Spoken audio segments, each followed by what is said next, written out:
बहुत बहुत सालों से एक इन्वेस्टमेंट का ऑप्शन हर किसी के घर में एक्सरसाइज किया जाता है। हर किसी के यानी मैं बोल रहा हूँ मोस्ट ऑफ द पीपल, यानी बहुत बहुत सारे लोग इसमें इन्वेस्ट कर रहे हैं, जिसका नाम है पीपीएफ, पब्लिक प्रोविडेंट फंड।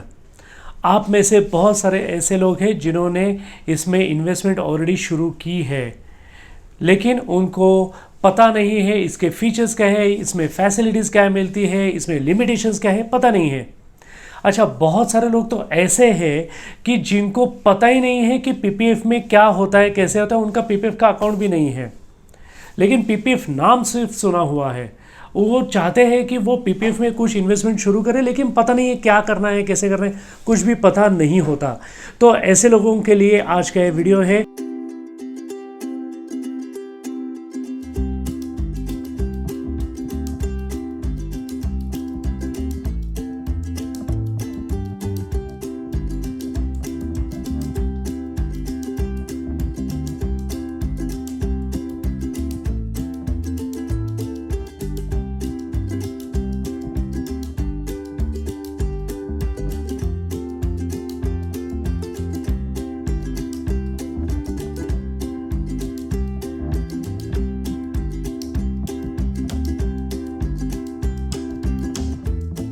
अगर आपको जानना है पीपीएफ क्या है, तो आज का हमारा ये वीडियो अंत तक देखिए इन्वेस्टमेंट फंडा चैनल पर। लेकिन उसके पहले अगर आज आप पहली बार इस चैनल पर आए हैं तो प्लीज़ अभी ये चैनल आप सब्सक्राइब कीजिए, बेल के आइकॉन को क्लिक करके वहाँ पे ऑल का ऑप्शन सिलेक्ट कर दीजिएगा। तो फिर चलिए आप देखते हैं कि ये पीपीएफ है क्या चीज़।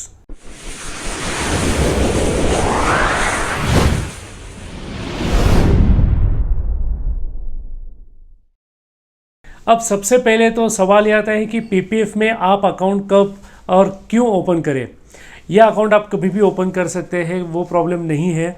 लेकिन पीपीएफ में अगर आप पैसा डालना चाहते हो तो आपका मेन पर्पस होना चाहिए सेफ इन्वेस्टमेंट। ये ऐसे लोगों के लिए बहुत बढ़िया ऑप्शन है जो बहुत ही सेफ्टी चाहते हैं उनके पैसे के लिए, क्योंकि पीपीएफ का जो अकाउंट होता है वो गवर्नमेंट ऑफ इंडिया ने ऑफ़र किया हुआ है, और उसमें जो पैसा डिपॉजिट होता है वो भी government of India he use करते हैं, और उसके ऊपर जो इंटरेस्ट मिलता है वो भी गवर्नमेंट ऑफ इंडिया ही देते हैं, यानी बहुत ज़्यादा सेफ्टी है इसमें। अब पीपीएफ अकाउंट खोलना या पीपीएफ अकाउंट में या पीपीएफ में पैसे इन्वेस्ट करना कंपलसरी नहीं है। ये वो लोग वहाँ पे इन्वेस्टमेंट कर रहे हैं जिनको सेफ्टी चाहिए, उनका रिस्क एपिटाइट बहुत बहुत बहुत लो है, बिल्कुल रिस्क नहीं चाहिए। हम तो कहते हैं कि हमेशा आपके इन्वेस्टमेंट डाइवर्सिफाइड होने चाहिए। अगर आपको बहुत ज़्यादा सेफ्टी चाहिए तो पीपीएफ को आप कंसीडर कर सकते हैं, लेकिन ये कंपलसरी नहीं है। कई लोगों को एग्रेसिवली ही इन्वेस्टमेंट करनी होती है, नहीं खेलना है सेफ, मत करिए पीपीएफ में, कोई प्रॉब्लम नहीं है। अब देखते हैं कि ये पीपीएफ के फीचर्स क्या है, एक एक करके देखते हैं। पीपीएफ अकाउंट का ड्यूरेशन ये 15 साल का होता है, और उसके बाद भी ये 5-5 साल के ब्लॉक्स में रिन्यू किया जा सकता है। और इस अकाउंट को ओपन करने के लिए आपको सिर्फ 100 रुपये की ज़रूरत होती है। पीपीएफ में आप ऑनलाइन इन्वेस्टमेंट्स कर सकते हैं, या फिर डिमांड ड्राफ्ट, चेक या कैश से भी आप इन्वेस्टमेंट्स कर सकते हैं। एक इंसान के नाम पर एक ही अकाउंट हो सकता है। कम से कम 500 रुपया और ज़्यादा से ज़्यादा आप 1.5 लाख रुपए इसमें इन्वेस्ट कर सकते हैं। 15 साल आपको इसमें पेमेंट करना होगा, वो भी साल में कम से कम एक बार। कई बार भी आप पेमेंट कर सकते हैं, लेकिन कम से कम एक बार आपको पेमेंट करना पड़ेगा। ये रिस्क फ्री अकाउंट होता है, गारंटीड रिटर्न्स मिलेंगे और आपका कैपिटल प्रोटेक्ट होगा अच्छे तरीके से। पीपीएफ पर आप लोन्स भी निकाल सकते हैं। पीपीएफ अकाउंट में जब इंटरेस्ट मिलता है तो वो कैसे मिलता है, तो ये इंटरेस्ट मिलता है आपको हर साल के 31 मार्च को आपके अकाउंट में क्रेडिट हो जाएगा। अकाउंट में यानी पीपीएफ के अकाउंट में क्रेडिट हो जाएगा। ये फिनांस मिनिस्ट्री डिसाइड करती है इंटरेस्ट कितना देना है, और ये हर 3 महीने में यानी हर एक क्वार्टर में डिक्लेयर किया जाता है कि इंटरेस्ट कितना मिलेगा। थोड़ा सा देखते हैं कि इसके पहले क्या क्या इंटरेस्ट के रेट्स थे पीपीएफ के, थोड़े से नज़र डालते हैं इस चार्ट पर।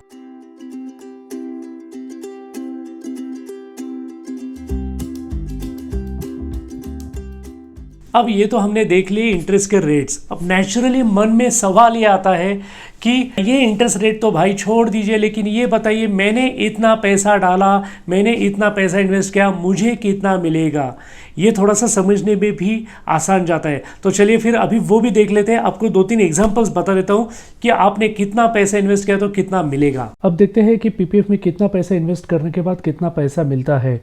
अगर 7.1% का हम ये पीपीएफ का इंटरेस्ट रेट देखें और 15 साल अगर इन्वेस्टमेंट करें, 500 रुपये हर साल अगर इन्वेस्टमेंट की तो आपकी टोटल इन्वेस्टमेंट हो जाएगी 7,500 रुपये और उसकी मैच्योरिटी हो जाएगी 13,563 रुपये।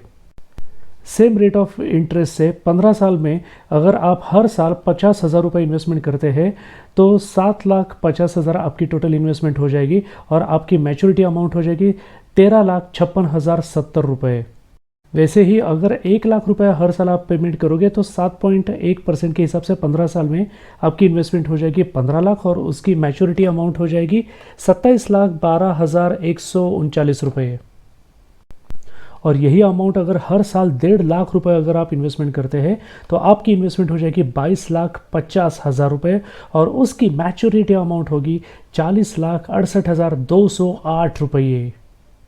अब ये फिगर्स देखने के बाद तो ऐसा लगेगा कि अरे अच्छे खासे रिटर्न्स मिल रहे हैं, क्यों ना पीपीएफ में डालें।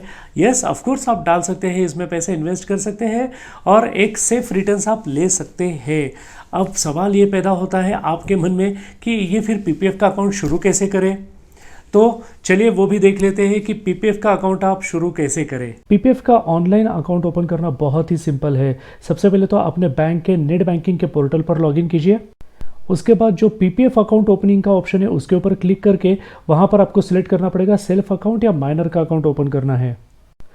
उसके बाद आपको कुछ इन्फॉर्मेशन वहाँ पे फिलअप करनी पड़ेगी like minor details, bank details वगैरह, और उसके बाद आपको आपका पैन नंबर वेरीफाई करना पड़ेगा। पैन नंबर वेरिफिकेशन के बाद आपको वहाँ पर वो अमाउंट डालनी पड़ेगी जिस अमाउंट से आप अपना पीपीएफ का अकाउंट ओपन करना चाहते हैं। उसके बाद आपको अगर स्टैंडिंग इंस्ट्रक्शंस देने हैं कि हर महीना या फिर हर 3 महीने, हर 6 महीने में या फिर हर साल आपको एक पर्टिकुलर अमाउंट ये दिन आपकी डिडक्ट होनी चाहिए, तो उसके स्टैंडिंग इंस्ट्रक्शंस आपको वहाँ पर देते हैं। उसके बाद ओटीपी आएगा और ओटीपी वेरिफिकेशन के बाद लीजिए ओपन हो गया आपका पीपीएफ का अकाउंट ऑनलाइन।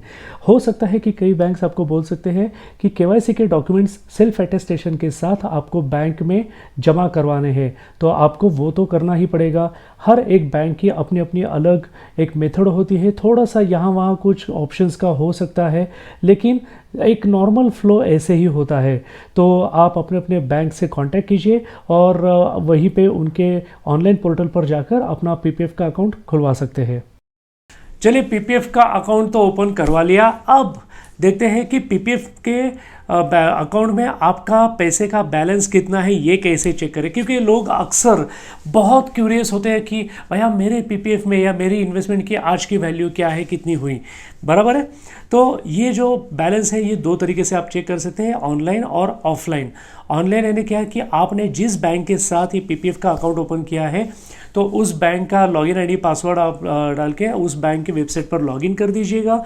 वहाँ पे पीपीएफ का एक ऑप्शन होता है, उसके ऊपर क्लिक कर दीजिएगा और वहाँ पे आपको आपका बैलेंस इमीडिएटली दिखाई देगा। ऑफलाइन क्या करना है, आप बैंक में जा सकते हैं जिस बैंक से आपने पीपीएफ ओपन किया है, वहाँ पे पीपीएफ का एक सेपरेट पासबुक होता है, एक्चुअली आपको दिया जाता है। वो पासबुक आप फिलअप करवा के लीजिए या फिर वो जो ऑटो प्रिंटिंग जो मशीन्स होते हैं पासबुक फिलअप करने के, वहाँ से कर लीजिए। आपके सामने आपका बैलेंस हाजिर है। कभी कभी ये मन में आता है कि अरे पीपीएफ से पैसा हमें निकालना है।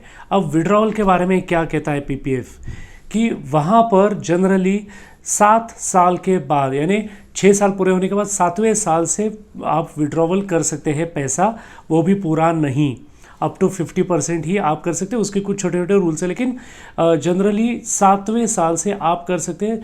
कई बैंक्स 5वें साल से भी विड्रॉवल अलाउ करते हैं। तो आपने जिस बैंक से ये पीपीएफ का अकाउंट खोला है वहाँ पे आप इंक्वायरी कीजिए, 5वें या 7वें साल से आप विड्रॉवल कर सकते हैं। अब बात करते हैं टैक्स बेनिफिट्स की। पीपीएफ में आपको जब पैसा आप इन्वेस्ट करते हैं तो 1.5 लाख रुपए तक का जो अमाउंट है आप उसका बेनिफिट ले सकते हैं। इंडियन इनकम टैक्स के अंडर जो 80C सेक्शन आता है इन्वेस्टमेंट्स के लिए टैक्स बेनिफिट के, उसमें आप उसके तहत इन्वेस्टमेंट कर सकते हैं। एग्जाम्पल लेते हैं कि अगर आपका टैक्सेबल इनकम अगर 3 लाख रुपए है और उसमें से अगर आपने 1.5 लाख रुपए अगर पीपीएफ में इन्वेस्ट कर दिए हैं, तो फिर आपका फिर टैक्सेबल इनकम सिर्फ 1.5 लाख ही रहेगा। 3 लाख माइनस 1.5 लाख, 1.5 लाख आपका टैक्सेबल इनकम रह जाएगा। अब ये कई जगह पे एक कन्फ्यूजन होता है कि अरे 1.5 लाख यानी हर साल 1.5 लाख रुपए पे करना पड़ेगा। नहीं, जैसे कि मैंने अभी आपको कुछ देर पहले बताया, पीपीएफ में हर साल कंपलसरीली कम से कम 500 रुपये आपको इन्वेस्ट करने हैं। 1.5 लाख करना ही है, ज़रूरी नहीं है। आपका पीएफ होता है, आपके इंश्योरेंस के प्रीमियम्स होते हैं, म्यूचुअल फंड के जो ईएलएसए स्कीम्स है उसके जो इन्वेस्टमेंट्स है वो भी होते हैं, और भी कुछ इन्वेस्टमेंट्स होते हैं जो अंडर सेक्शन 80C आते हैं। पीपीएफ ये उसमें से एक है। तो ये सारी इंस्ट्रूमेंट्स का मिलके जो लिस्टेड होते हैं 80C सेक्शन के लिए, उनका मिलके 1.5 लाख रुपए अमाउंट होता है। मैच्योरिटी पर यह अमाउंट मिलती है, ये पूरी की पूरी टैक्स फ्री होती है अमाउंट। यानी जब पैसा इन्वेस्ट किया तब भी आपको टैक्स का बेनिफिट मिला, जब पैसा आपने वापस ले लिया तब भी आपको टैक्स का बेनिफिट मिला। अब इसको बोलते हैं 2 वे टैक्स बेनिफिट। ऐसा ही टैक्स बेनिफिट आपको लाइफ इंश्योरेंस में भी मिलता है, और ऐसा ही थोड़ा सा ऐसा पूरे तरीके से नहीं, म्यूचुअल फंड के ईएलएसए स्कीम में भी मिलता है। लेकिन वो थोड़ा सा कैसा क्या, वो हमने एक सेपरेट वीडियो में म्यूचुअल फंड के हमने ऑलरेडी कवर किया है, तो मैं यहाँ पे उसमें नहीं जाऊँगा क्योंकि आज हमारा टॉपिक है पीपीएफ। अगर कभी लगता है कि पीपीएफ का अकाउंट बंद करना है तो क्या करें, यानी उसको बोलते हैं प्री मैच्योर क्लोज। अब पीपीएफ का अगर अकाउंट प्री मैच्योर क्लोज करना है तो कम से कम 5 साल तो उसके पूरे होने बहुत ज़रूरी है। 5 साल के बाद आप ये अकाउंट पूरा बंद कर सकते हैं, लेकिन कौन सी चीज़ों के लिए वो भी स्पेसिफाई किया गया है। अगर बच्चों के हायर एजुकेशन के लिए है तो ठीक है, या फिर कोई क्रॉनिक डिजीज़ हुआ है और उसकी ट्रीटमेंट के लिए पैसा चाहिए, ठीक है, या फिर नया घर खरीदना है, या फिर घर का पूरा रिनोवेशन करना है, तो ऐसी जो बहुत इंपॉर्टेंट, या फिर बच्चों की शादी है, ऐसे बहुत इंपॉर्टेंट चीज़ों के लिए आप ये अकाउंट बंद कर सकते हैं प्री मैच्योर। लेकिन आपको उसके बिल्स या सर्टिफिकेट या एडमिशन का जो भी डॉक्यूमेंट है वो चीज़ें आपको वहाँ पे प्रेजेंट करनी पड़ेगी, उसके बाद ही आप इसको प्री क्लोज कर सकते हैं। और थोड़ा सा टेक्निकल कभी कभी सवाल आता है कि क्या पीपीएफ का अकाउंट कहीं पे अटैच किया जा सकता है। इसका मतलब यह है कि अगर कभी ऐसी नौबत आए कि आप पैसे नहीं दे पा रहे हैं, जो लोन्स लिए थे या लोगों से पैसे लिए थे या कुछ फाइनेंशियल इंस्टीट्यूशन से लोन्स वगैरह लिए थे, वो आप वापस नहीं कर पा रहे हैं और उसकी केस अगर कोर्ट में चल रही है, तो क्या कोर्ट आपका पीपीएफ का अकाउंट और जो पैसा है क्या वो उस इंस्टीट्यूशन को या उस व्यक्ति को दे सकते हैं आपका पीपीएफ का अकाउंट वहाँ पे अटैच करके? आंसर है नहीं। कोई भी कोर्ट आपका पीपीएफ का अकाउंट कहीं पर भी किसी केस में अटैच नहीं कर सकते। लेकिन अगर इनकम टैक्स में आपके कुछ ड्यूज़ है और अगर वो पे नहीं किए जा सकते, तो ऐसे टाइम पे इनकम टैक्स डिपार्टमेंट आपका पीपीएफ का अकाउंट वहाँ पे अटैच करके वो पूरी वसूली कर सकते हैं लीगली। अब एक ऐसी क्वेरी की जो बहुत सारे लोगों से आती है वो है, क्या हम पीपीएफ का अकाउंट एक्सटेंड कर सकते हैं या नहीं? ऑफ कोर्स से पीपीएफ का अकाउंट एक्सटेंड कर सकते हैं, कुछ कंडीशंस उसमें हैं। सबसे पहले तो पीपीएफ का अकाउंट हर 5-5 साल के ब्लॉक में एक्सटेंड किया जा सकता है। उसमें 2 ऑप्शंस दिए जाते हैं। पहला ऑप्शन है कि विथ कंट्रीब्यूशन एक्सटेंशन या फिर without contribution extension. With contribution यानी आप वो 5 सालों में भी आप वहाँ पे आपका पैसा कंट्रीब्यूट करोगे। विदाउट कंट्रीब्यूशन में आप कोई पैसा नहीं देते, लेकिन आपका बाकी का पहले का पैसा वहाँ पर है ऑलरेडी। अब विथ कंट्रीब्यूशन में होता क्या है कि अगर आपको विथ कंट्रीब्यूशन पीपीएफ एक्सटेंड करना है वो अकाउंट, तो आपको पीपीएफ का अकाउंट 15 साल का वो मैच्योर होने से पहले 1 साल के अंदर, पहले, बाद में नहीं, वो मैच्योर होने से पहले 1 साल के अंदर आपको वहाँ पे रिटर्न एक रिक्वेस्ट देनी पड़ती है। वहाँ पे फॉर्म होता है, उसमें लिखना पड़ता है कि आपको एक्सटेंड करना है विथ कंट्रीब्यूशन। अगर आपने ये सबमिट नहीं की है रिक्वेस्ट, तो जो बाय डिफ़ॉल्ट ऑप्शन है विदाउट कंट्रीब्यूशन वो एक्सरसाइज किया जाएगा, जो बाय डिफ़ॉल्ट होता है। विथ कंट्रीब्यूशन में जिस दिन आप ये रिक्वेस्ट दे रहे हो कि विथ कंट्रीब्यूशन आप एक्सटेंड कर रहे हैं, तो उस टाइम पर आप अपने पीपीएफ अकाउंट की जो भी बैलेंस राशि है वहाँ पर अकाउंट में, उसमें से 60% यानी 60% पैसा आप विड्रॉ कर सकते हैं।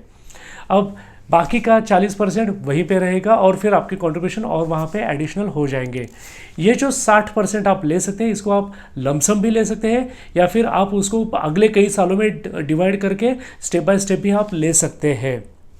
ये कंट्रीब्यूशन जो है ये भी आपको टैक्स का बेनिफिट देंगे, कोई प्रॉब्लम नहीं है। जो इनकम टैक्स में बेनिफिट है वो आपको उसमें भी मिलेगा। अगर आप ये विथ कंट्रीब्यूशन में जो 60% का जो फैसिलिटी है वो अगर आप कई सालों में आप डिवाइड कर रहे हैं कि आपको ये से फॉर एग्जांपल अगले 10 सालों में ये मिलना चाहिए, तो वहाँ पर एक लिमिटेशन है, आप साल में एक ही बार विड्रॉवल कर सकते हैं। अब जो दूसरा जो ऑप्शन है बाय डिफ़ॉल्ट जो ऑप्शन होता है वो है विदाउट कंट्रीब्यूशन। वहाँ पे आप साल में एक ही बार विड्रॉल कर सकते हैं और ये विड्रॉल आप तब तक कर सकते हैं जब तक आपके अकाउंट में बैलेंस है। अब इस केस में यानी जो विदाउट कंट्रीब्यूशन का जो ऑप्शन है वहाँ पर अगर वो ऑप्शन होते हुए भी अगर आपने उसमें पैसे डिपॉजिट किए तो वो पैसे पर ना आप टैक्स का बेनिफिट ले सकते हैं और ना ही आपको उस पैसे पर इंटरेस्ट मिलेगा। इस पीपीएफ अकाउंट में आप नॉमिनेशन कर सकते हैं, आप नॉमिनी कभी भी चेंज कर सकते हैं, आप नया कोई दूसरा नॉमिनी उसमें कर सकते हैं। जो भी एक अगर आप नॉमिनी देते हैं तो उनको 100% वो अमाउंट पास ऑन हो जाएगी जब भी वो टाइम आता है अगर नॉमिनी को पैसा देने का। आप मल्टीपल नॉमिनीज़ भी वहाँ पर दे सकते हैं। अगर मल्टीपल नॉमिनीज़ आप वहाँ पे दे रहे हैं तो उनका परसेंटेज का जो शेयर है वो आपको वहाँ पे मेंशन करना पड़ेगा। एक फॉर्म ई करके होता है जो आपको नॉमिनेशन के लिए उस बैंक में आपको सबमिट करना पड़ता है। अगर आप माइनर के नाम पर पीपीएफ का अकाउंट ओपन कर रहे हैं तो वहाँ पे नॉमिनेशन अलाउड नहीं है। पीपीएफ का अकाउंट ट्रांसफरेबल है क्या, ये भी एक क्वेश्चन होता है। यस, पीपीएफ का अकाउंट ट्रांसफरेबल होता है। बैंक से पोस्ट या फिर पोस्ट से बैंक आप ट्रांसफ़र कर सकते हैं या फिर किसी बैंक के उसी बैंक के इंटरनल जो ब्रांचेस अलग अलग हैं उसमें भी आप पीपीएफ का अकाउंट ट्रांसफ़र कर सकते हैं। ऐसा भी कभी हो सकता है कि आपने पीपीएफ का अकाउंट शुरू किया, कुछ साल उसमें आपने पैसा इन्वेस्ट किया हुआ है, उसके बाद गैप पड़ गई, याद नहीं रहा कि आपने पैसा कभी डाला था, क्योंकि कभी कभी लोग भूल जाते हैं, अपने काम के सिलसिले में इतने बिजी होते कि भूल जाते हैं, तो याद नहीं रहा या फिर पैसा अवेलेबल नहीं था वहाँ पे डिपॉजिट करने के लिए। और अब कई सालों के बाद जाके सपोज़ आपको ऐसा लगता है कि आपको ये अकाउंट वापस से कंटिन्यू करना है आगे, या रिवाइव करना है उसको बोलते हैं, यानी वापस से वो शुरू करना है, आगे कंटिन्यू करना है, तो क्या कर सकते हैं? यस, आप कर सकते हैं। आप ये अकाउंट वहाँ पे वापस कंटिन्यू कर सकते हैं हर साल के लिए, यानी जितने साल आपने पीपीएफ में पैसा डिपॉजिट नहीं किया है उतने साल हर एक साल के लिए 50-50 रुपये का फ़ाइन होगा, प्लस जितने साल आपने पैसा इन्वेस्ट नहीं किया है उतने साल का जो मिनिमम अमाउंट है 500 रुपया, वो भी ये सारा इकट्ठा करके आपको वहाँ पे डिपॉजिट करना पड़ेगा और इस साल का जो है वो भी कंट्रीब्यूशन वहाँ पे डिपॉजिट करना पड़ेगा और फिर आपका ये पीपीएफ का अकाउंट आगे कंटिन्यू हो जाएगा। मुझे आशा है कि आज आपको आपके बहुत सारे सवालों के जवाब मिले होंगे, आपको कुछ एक एडिशनल नॉलेज मिला होगा। मैं चाहता हूं कि आपको अगर ये वीडियो सच में इतना इंपॉर्टेंट लगा है तो प्लीज़ इस वीडियो को अभी लाइक करिए और सब्सक्राइब कीजिए इस चैनल को अगर आज पहली बार आप आए हैं, और इमीडिएटली ये वीडियो आप अपने प्रियजनों को शेयर कीजिएगा। आज ये वीडियो अंत तक देखने के लिए बहुत बहुत शुक्रिया। अब मिलते हैं हमारे अगले वीडियो में, तब तक के लिए आप अपने और अपने फैमिली के हेल्थ का और वेल्थ का बहुत बहुत ख्याल रखिएगा। Thank you so much, bye bye.